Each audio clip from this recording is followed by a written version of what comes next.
Hello बच्चों, आज हम अध्याय 3 में संख्या पैटर्न के साथ खेलना सीखेंगे। यहाँ हमें कुछ संख्याएं दी गई है। अगर हमें इन्हें जल्दी से जल्दी जोड़ना हो तो बताओ हम किस विधि का उपयोग करेंगे। तो देखिए हम क्या करेंगे, 40 जितनी भी बार आ रहा है उसको पहले गिन लेंगे। 1 2 3 4 5 6 7 8 9 10 11 12। ऐसे ही 50 को भी गिन लेंगे। 1 2 3 4 5 6 7 8 9 10। तो देखिए 40 आ रहा है हमारा 12 बार और 50 आ रहा है हमारा 10 बार। इन दोनों को हमने आपस में गुणा करा दिया और जोड़ दिया तो हमारा काम कितना आसान हो गया। ऐसे ही सेकेंड क्वेश्चन में हमें यहाँ पे कुछ डॉट्स दिए गए हैं।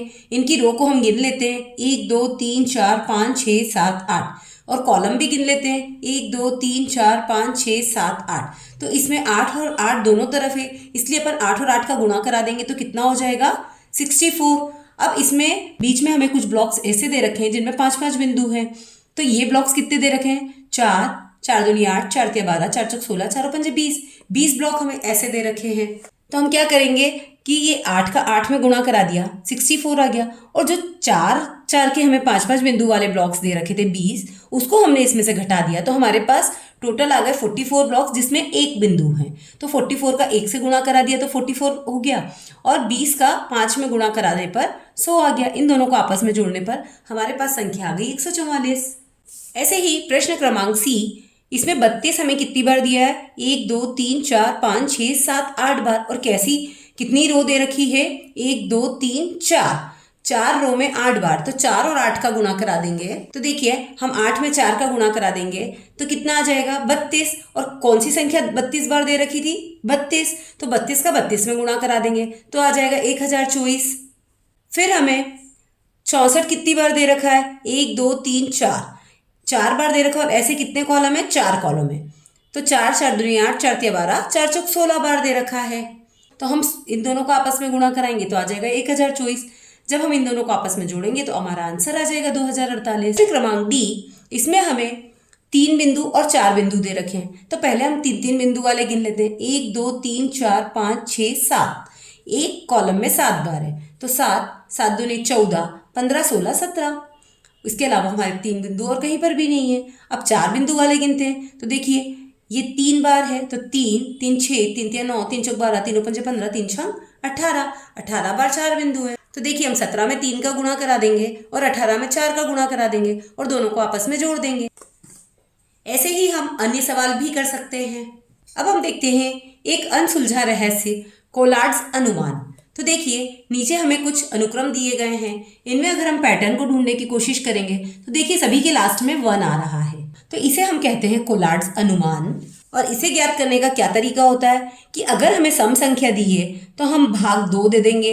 मतलब 50 दिया है जैसे तो उसे 2 से भाग दे देंगे तो कितना आ जाएगा, 25। और विषम संख्या होगी तो उसे 3 से गुणा करके 1 जोड़ देंगे तो आ जाएगा 76। जैसे 25 हुआ, 25 में 3 का गुणा किया तो 75 और 1 76। ये हम किसी भी संख्या के साथ कर सकते हैं। ऐसे करके हम आगे आगे इसको बढ़ाते गए और देखिए हमें 24 चरण में 1 प्राप्त हुआ है। तो कोलार्ड्स अनुमान प्राप्त करने के लिए हमें अंतिम पद तो हमेशा 1 ही मिलेगा और कितने चरण लग रहे हैं वो अलग अलग हो सकते हैं। सरल आकलन, कई बार हम वस्तुओं की सही संख्या को नहीं जानते और ना ही हमें उनकी आवश्यकता होती है। जैसे कि स्कूल में कितने विद्यार्थी दर्ज है, ये प्रिंसिपल सर तो जरूर जानते हैं लेकिन हमें पूरी एग्जैक्ट संख्या नहीं पता होती है। तो देखिए हम कुछ प्रश्नों को देखते हैं। अब हम कुछ सरल आकलन करेंगे। यह एक मनोरंजक अभ्यास है और इसके द्वारा आप अपने आसपास की विभिन्न संख्याओं को जानकर प्रसन्न होंगे। याद रखिए दिए गए प्रश्नों की सही संख्या जानने में हमारी रुचि नहीं है। अपने आकलन के तरीके को कक्षा के साथ साझा कीजिए। तो देखिए पहला प्रश्न है, आपके द्वारा चलने के लिए उठाए गए कदम। तो कहाँ से कहाँ तक, प्रश्न क्रमांक ए है इसमें, जिस स्थान पर आप बैठे हैं से लेकर कक्षा के दरवाजे तक। तो हो सकता है कोई बच्चा कक्षा के दरवाजे के बहुत समीप बैठा हो या कोई बहुत दूर बैठा हो, तो सबके कदम अलग अलग हो सकते हैं। तो माना जो बच्चा अपने कदम गिन रहा है उसके कदम 12 कदम आए हैं, आपके कदम कुछ और भी हो सकते हैं। प्रश्न क्रमांक बी, विद्यालय के मैदान के चारों ओर सीधे से सिरे तक। तो जैसे अगर हम विद्यालय के मैदान के चारों तरफ ऐसे चक्कर लगाते हैं तो उसमें लगभग हमारे कदम, सभी के स्कूल अलग अलग हैं, सभी का मैदान अलग अलग है, बड़ा छोटा, तो हो सकता है कदमों की संख्या भी अलग अलग हो। हमने यहाँ एक अनुमानित संख्या लिखी है 220। सी, कक्षा के दरवाजे से विद्यालय के दरवाजे तक, ये भी सभी की अलग अलग हो सकती है। तो इसमें हमने लिखी है अनुमानित 60 कदम। डी, आपके विद्यालय से आपके घर तक, तो घर भी सभी का अलग अलग जगह पे है, विद्यालय एक ही जगह पे, लेकिन घर सबका अलग अलग है, कोई दूर है कोई पास है, तो सभी के कदम अलग अलग हो सकते हैं। यहाँ हमने अनुमानित लिख दिए 1500 कदम। प्रश्न क्रमांक 2, आपके द्वारा आंखों को झपकने की संख्या या आपके द्वारा ली गई सांसों की संख्या। तो देखिए 1 मिनट में मैंने अंदाज से लिखा है कि 10 बार आंखें झपकती है, तो 10 बार, क्योंकि 1 मिनट का पूछा इसलिए 1 का गुणा करा दिया। ऐसे ही 1 घंटे का पूछा अब की बार, तो जो 1 मिनट में है वो कितनी बार थी, 10 बार, और 1 घंटे में कितने मिनट होते हैं, 60, तो 60 का 10 में गुणा करा देंगे तो आ जाएगा हमारा 600 बार। ऐसे ही 1 दिन में पूछा है कि 1 घंटे की जो संख्या आई थी 600, उसको अगर हम 1 दिन के घंटों से गुणा करा दें, जैसे 24 घंटे, तो हमारे पास आंसर आ जाएगा। प्रश्न क्रमांक 3, अपने आसपास ऐसी वस्तुएं ज्ञात कीजिए जिनकी संख्या कुछ हजार है। तो देखिए गाड़ियां हमारे आसपास बहुत सारी हैं, तो हम गाड़ियां लिख सकते हैं, या फिर पेड़ पौधे भी लिख सकते हैं। बी, 10,000 से अधिक हैं। तो देखिए 10,000 से अधिक तो गेहूं के दाने बहुत बारीक होते हैं, चावल के दाने बहुत बारीक होते हैं, तो ये 10,000 से अधिक बहुत आसानी से हो सकते हैं। इसके अलावा भी आप कुछ नाम अपने मन से लिख सकते हैं। यहाँ उत्तर का आकलन कीजिए, 30 सेकंड के अंदर अनुमान लगाने का प्रयास कीजिए। तो देखिए हमें जल्दी से अनुमान लगाना है, हमें टाइम नहीं लेना है, अपने अनुमान को अपने दोस्तों के साथ जांचिए। प्रश्न क्रमांक 1, आपकी गणित की पाठ्य पुस्तक में शब्दों की संख्या 5000 से अधिक या 5000 से कम। तो मैं अनुमान लगा रही हूँ कि 5000 से अधिक होगी। प्रश्न क्रमांक 2, आपके विद्यालय में बस द्वारा आने वाले विद्यार्थियों की संख्या। तो देखिए हर एक विद्यालय में बस से आने वाले विद्यार्थियों की संख्या अलग अलग हो सकती है, तो हमने लिखी है 200 से कम।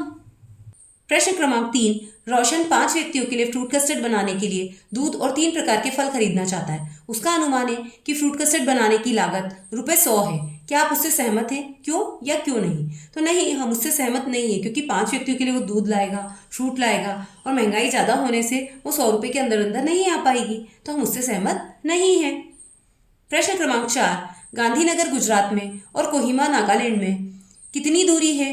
संकेत, इन शहरों का पता लगाने के लिए भारत के मानचित्र को देखिए। तो देखिए अगर हम देखें गांधीनगर से कोहिमा तक की दूरी कितनी हो सकती है, तो जो मानचित्र में दिखाई जा रही है उसके अकॉर्डिंग कम से कम 3000 किलोमीटर तो ये दूरी होनी चाहिए। प्रश्न क्रमांक 5, शीतल कक्षा 6 में है और कहती है कि उसने विद्यालय में आज तक लगभग 13,000 घंटे व्यतीत किए हैं। क्या आप उससे सहमत हैं, क्यों या क्यों नहीं? तो देखो हम सहमत नहीं हैं, क्योंकि अगर वो फर्स्ट क्लास से स्कूल गई है और अगर उसने 200 दिन स्कूल जाकर 6 घंटे भी बिताए हैं, तो 1200 घंटे 1 साल में बिताए हैं। इसी प्रकार से 5 साल में उसने कितने 1200 घंटे 5 बार बिताए, मतलब 12 पंजे 60, तो उसने कुल 6000 घंटे व्यतीत किए। जबकि यहाँ कहा गया है कि 13,000 घंटे उसने स्कूल में व्यतीत किए, जो कि गलत है, तो हम सहमत नहीं है। प्रश्न क्रमांक 6, पुराने समय में यातायात के साधन उपलब्ध नहीं होने के कारण लोग लंबी दूरी पैदल चलकर तय करते थे। माना आप अपनी सामान्य गति से चलते हैं, आपको निम्न स्थानों से जाने में लगभग कितना समय लगेगा? तो देखिए प्रश्न क्रमांक ए, आपके वर्तमान स्थान से आपके आसपास के एक पसंदीदा स्थान तक। तो हमारा घर मंदसौर में है, तो मंदसौर पशुपतिनाथ मंदिर बहुत फेमस है। अगर हम घर से पशुपतिनाथ मंदिर जाते हैं तो लगभग 30 मिनट लगेंगे। प्रश्न क्रमांक 2, आपके वर्तमान स्थान से किसी पड़ोसी राज्य की राजधानी तक। तो देखिए मंदसौर एमपी में आता है, इसका पड़ोसी राज्य है राजस्थान। इसकी राजधानी तक जाने के लिए बहुत नज़दीक है हमारे यहाँ से, तो 2 से 3 दिन लग जाएंगे। प्रश्न क्रमांक 3, भारत के सुदूर दक्षिणी बिंदु से भारत के सुदूर उत्तरी बिंदु तक। तो देखिए ये तो हमें दक्षिणी बिंदु से उत्तरी बिंदु तक जाना, तो हमें महीनों लग जाएंगे, मतलब लगभग हमने अंदाज से लिख दिया 8 महीने। प्रश्न क्रमांक 7, आकलन के लिए कुछ प्रश्न बनाइए और अपने सहपाठियों को चुनौती दीजिए। तो आप भी ऐसे ही कुछ प्रश्न बना सकते हैं। घर से स्कूल आने में कितनी देर लगती है, या फिर आप अपने गांव से अपनी नानी के गांव जाते हैं तो आपको कितना समय लगेगा। ऐसे ही कुछ प्रश्न आप बना सकते हैं।